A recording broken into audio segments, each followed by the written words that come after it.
started.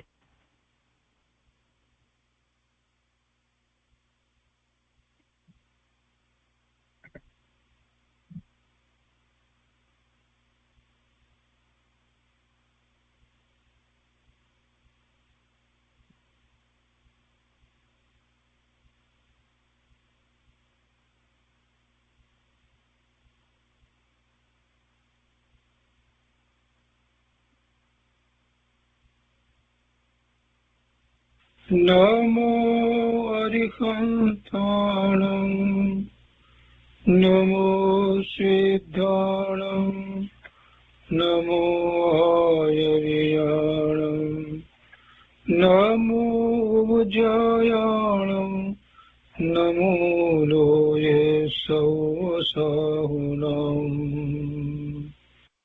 असपंचनमोकारो सर्वपावपनाशनो मङ्गलानं च सौवर्ते परमं वै मङ्गलम् अज्ञानतिमिरान्धानां ज्ञानाञ्जनशलाकया चक्षुरुन्मीलितं येन तस्मै श्रीगुरुवे नमः मुखादिव्याकुक्षिरत्नं शब्दजितवर्यात्मजम् श्रीराजचन्द्रयहुं वन्दे तत्त्वलोचनदायकम् प्रभुतत्त्वलोचनदायकम्।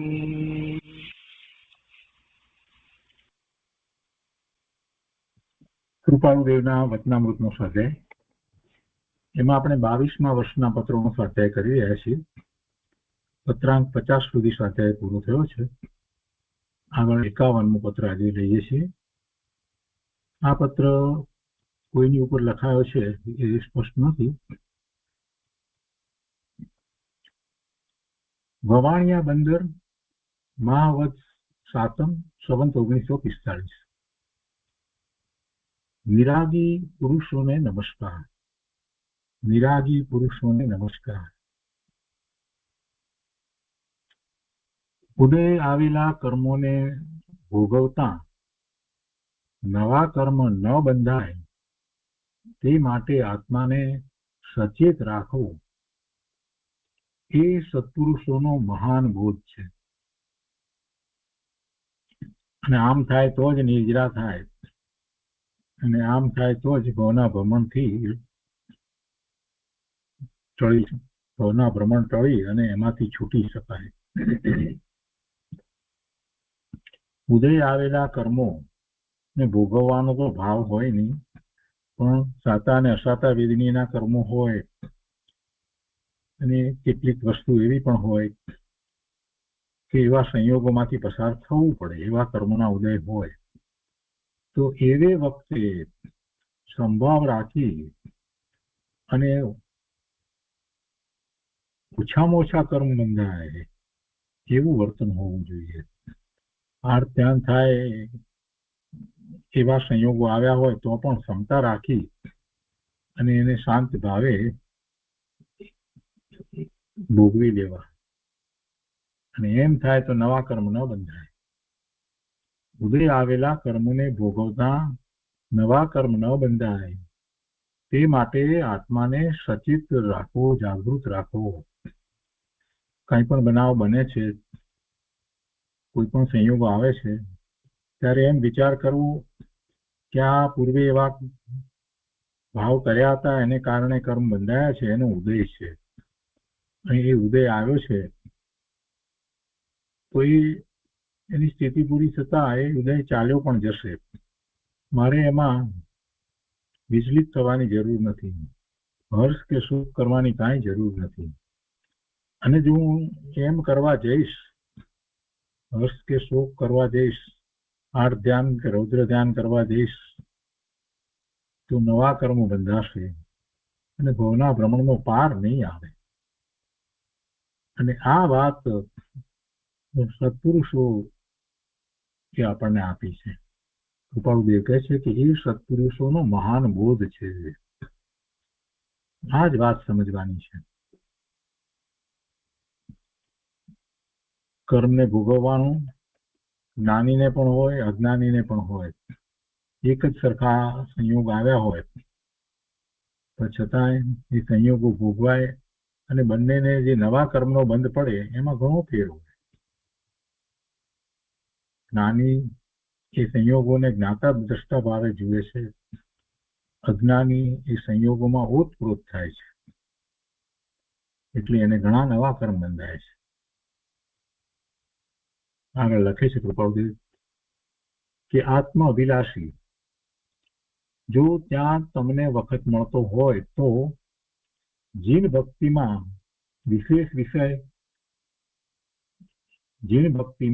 વિશેષ ઉત્સાહની વૃદ્ધિ કરતા રહેશો અને એક ઘડી પણ સત્સંગ કે સત્કથાનું સંશોધન કરતા રહેશો. જેને ધર્મની શરૂઆત કરવી છે ને એને કેટલીક પાત્રતા યોગ્યતા કેળવવી જોઈએ અને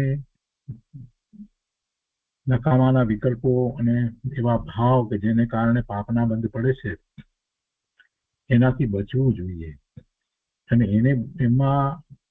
એનાથી બચવાનો જો કોઈ સરળ ઉપાય હોય તો સામાન્યમાં સામાન્ય જીવને પણ એ ઉપાય કાર્યકારી થાય એવો ઉપાય હોય તો તે જીનેશ્વર ભગવાનની ભક્તિ છે. એમ કરવાથી મન શાંત થાય છે, અશુભ ભાવો ટળી જાય છે અને પાત્રતા વધતી જાય છે.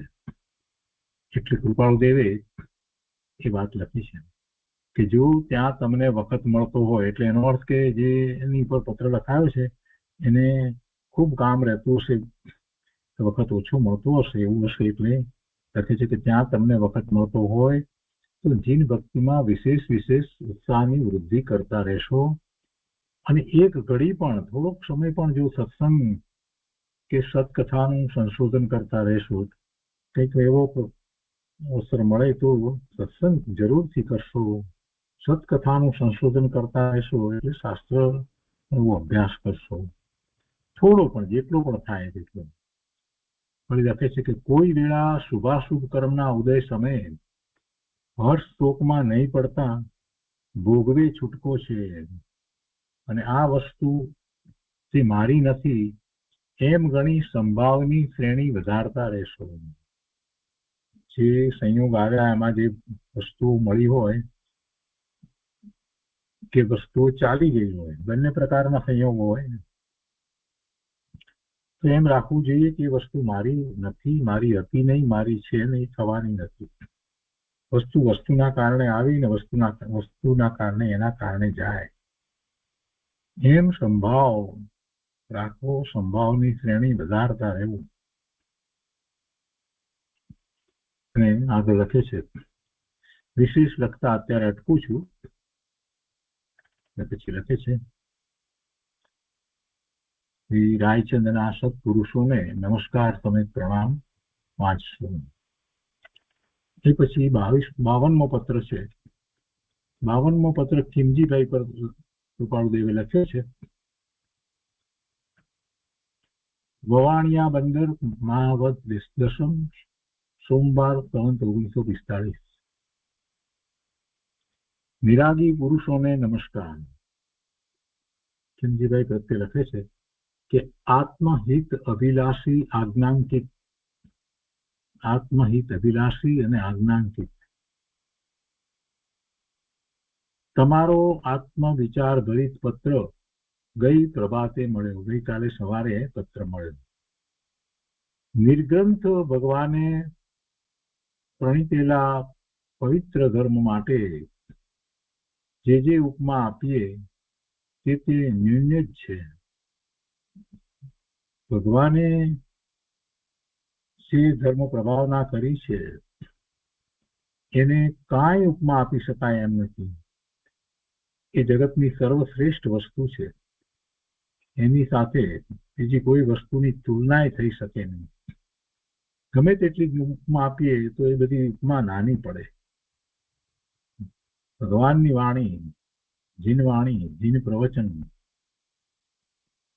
એમાં મુક્તિનો માર્ગ, મોક્ષનો માર્ગ, પવિત્ર ધર્મ એ જે રીતે દર્શાવવામાં આવ્યો છે, તો એને આપણે જે કઈ ઉપમા આપીએ એ બધી ઉપમા એ નાની જ પડે, નિમ્ન જ છે. આત્મા અનંતકાળ રખડ્યો તે માત્ર એના નિરૂપમ ધર્મના અભાવે. એને ઉપમા ન આપી શકાય એવો ધર્મ, એ ધર્મ નહીં પામવાને કારણે, એ ધર્મમાં નહીં પરિણમવાને કારણે અનંત કાળથી જીવ રખડ્યો છે અને હજી રખડી રહ્યો છે. અનંત કાળથી જીવ છે અને હજી સુધી એને સિદ્ધત્વ પ્રગટ નથી કર્યું. એનો અર્થ જ એ છે કે સંસાર પર્યાયમાં હજી છે. તો આટલો બધો કાળ ગયો, એનું કારણ કઈ હોય તો જીનેશ્વર કથિત મોક્ષ માર્ગને એને અપનાવ્યો નહીં. જેને ઉપમા ન આપી શકાય એવું નિરૂપમ ધર્મ ભગવાનની વાણી દ્વારા જે પ્રકાશિત થયો, એવા ધર્મના અભાવે એ ધર્મને એને પ્રાપ્ત કર્યું નહીં, એ ધર્મમાં પ્રવર્ત્યો નહીં. એટલે આ જીવ અનંત કાળથી ભવના ભ્રમણ કરી અને રખડી રહ્યો છે. જેના એક રોમમાં કિંચિત પણ અજ્ઞાન, મોહ કે અસમાધિ રહી નથી, તે સત્પુરુષના વચન અને બોધ. કેવા સત્પુરુષ છે? તો કે જેના એક રોમમાં કિંચિત પણ અજ્ઞાન, મોહ કે અસમાધિ રહી નથી, એવા સત્પુરુષ. એવા સત્પુરુષના વચન અને બોધ માટે કંઈ પણ નહીં કહી શકતા, તેના જ વચનમાં પ્રશસ્ત ભાવે પુનઃ પ્રસક્ત થવું, એ પણ આપણું સર્વોત્તમ શ્રેય છે. એવા પરમાત્માના વચનમાં રુચિપૂર્વક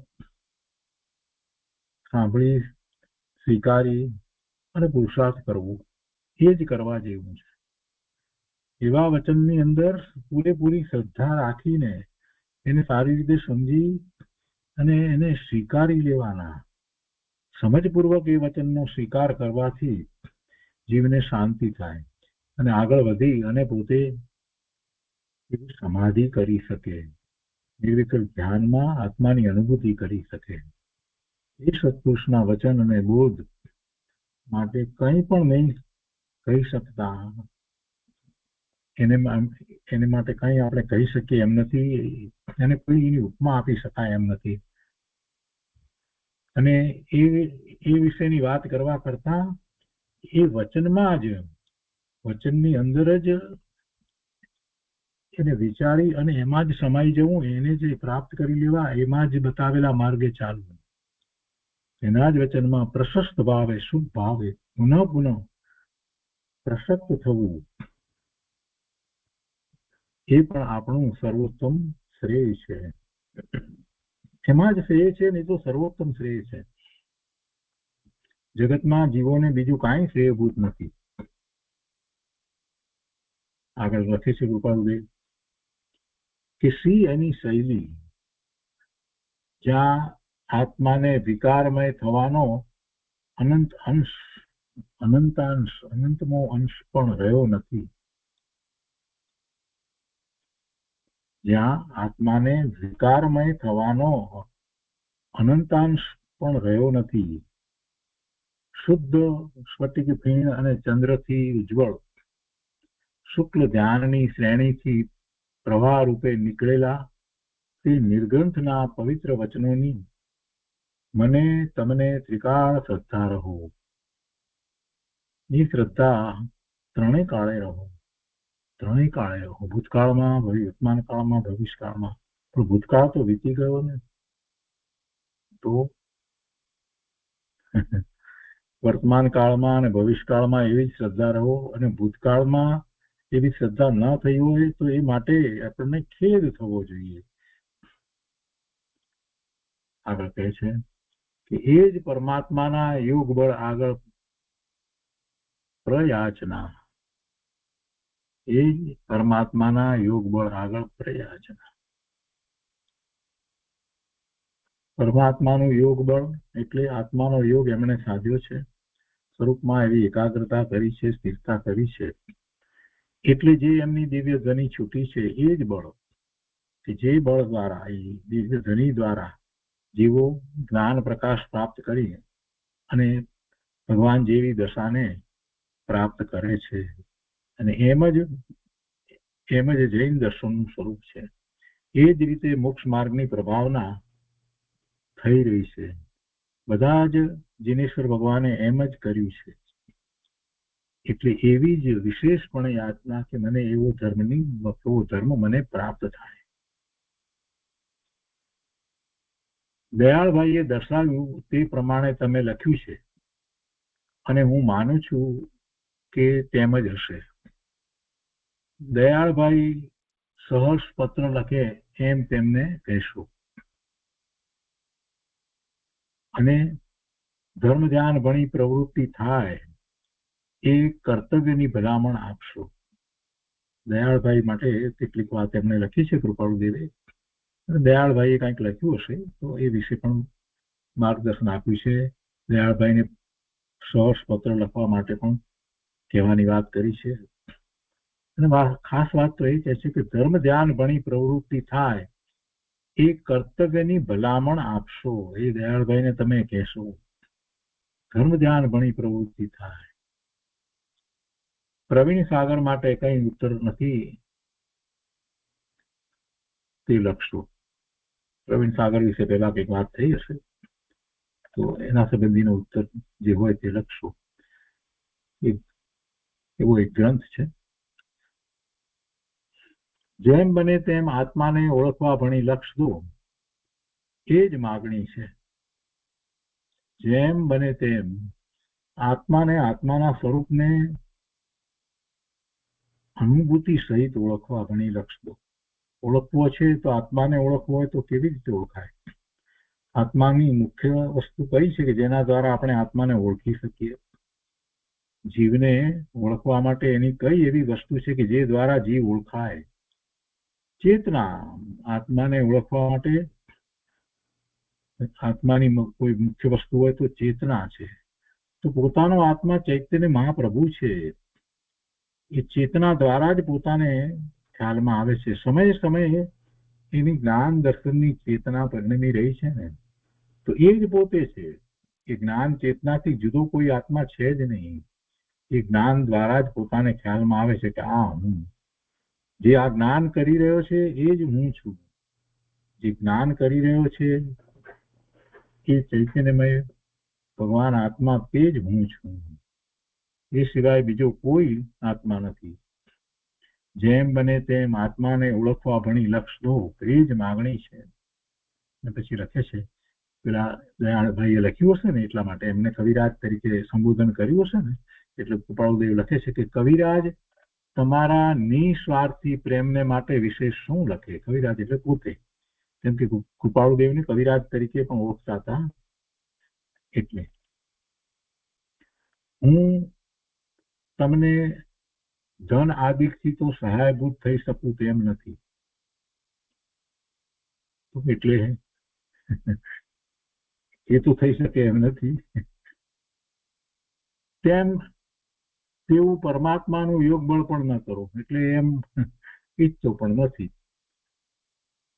પોતાને એટલી સંપત્તિ પ્રાપ્ત થાય કે બીજાને સહાયભૂત થાય એવી કોઈ કૃપાળુદેવને ઈચ્છા ભાવના હતી નહીં. તો શું હતું? તો કે છે કે પણ આત્માથી સહાયભૂત થાવ અને કલ્યાણની વાટે તમને લાવી શકું તો સર્વ જય મંગળ જ છે. એ જ મંગળ. ધન સંપત્તિથી કોઈને સહાયભૂત થઈએ એમાં મંગળકારી શું છે? એમાં કાંઈ મંગળ નથી. એમાં શું મંગળ છે? પણ જેને આત્મભાવનામાં લઈ જઈએ, જેને આત્માનું સાચું સ્વરૂપ સમજાવી અને એ તરફ વાળી દેવાય, એનાથી ઉત્તમ બીજું કાંઈ નથી. કૃપાળુદેવ કહે છે કે પણ આત્માથી સહાયભૂત થાવ અને કલ્યાણની વાટે કલ્યાણના રસ્તે તમને લાવી શકું તો સર્વ જય મંગળ જ છે. આટલું તેઓને વંચાવશો, કોને? દયાળભાઈને. તેમાંનું તમને પણ કેટલુંક મનન કરવા રૂપ છે. દયાળભાઈની પાસે જતા રહેશો એટલે એમની પાસે અવારનવાર જજો. નોકરીમાંથી જ્યારે જ્યારે વચ્ચે વખત મળે ત્યારે ત્યારે તેમના સત્સંગમાં રહેશો એમ મારી ભલામણ છે. અત્યારે એ જ. પછી નીચે લખે છે, રાયચંદ ના પ્રણામ, સત્પુરુષોને નમસ્કાર સમેત. એ પછી એક નાનો પત્ર છે, 53મો પત્ર જુઠાભાઈ પર લખ્યો છે, પણ બહુ નાનો પત્ર જુઠાભાઈ પર લખ્યો છે. વવાણિયા, ફાગણ સુદ છઠ, ગુરુવાર, સંવત 1945. ચિરંજીવ, જે તમારી અભિલાષાઓ છે તેને સમ્યક પ્રકારે નિયમમાં આણો અને ફળીભૂત થાય તેવું પ્રયત્ન કરો. પરમાર્થે એમની જે અભિલાષા છે એના સંબંધીની વાત છે. પરમાર્થે એમને તો એ જ વાત હતી ને, એટલા માટે.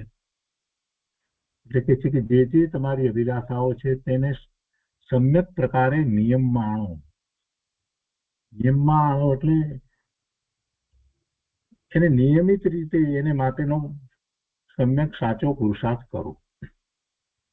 નિયમમાં આણો, એને નિયમ બનાવો.